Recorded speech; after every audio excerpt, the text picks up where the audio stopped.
Hi, Ben Fishler here, and welcome to B3D Print Job Labs. I'm here to introduce you to the STRUdittle.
For those of you who are familiar with the 3D printing process, you know that you like to print out a lot of stuff.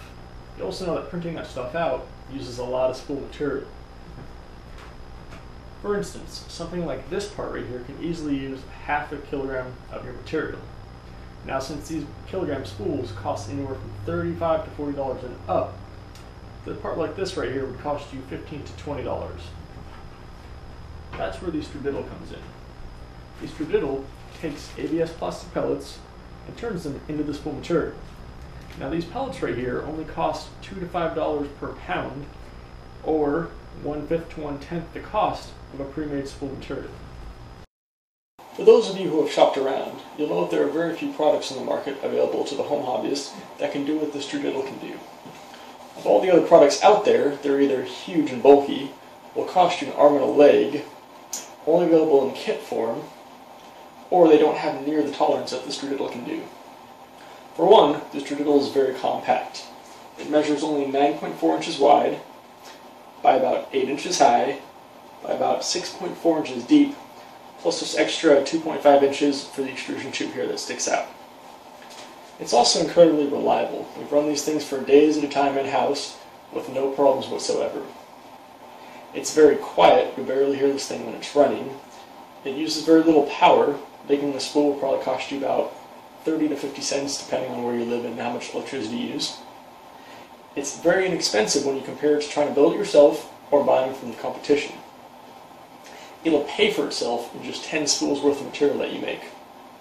And above all, this thing produces very high quality filament.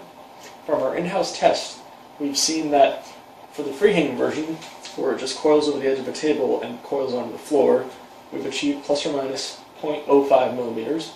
And for the auto spool version, we've actually seen an amazing 0.03 plus or minus millimeter tolerance. So one of the important things when you're making the plastic spool material is to A, have no air bubbles, B, have a very constant tolerance diameter.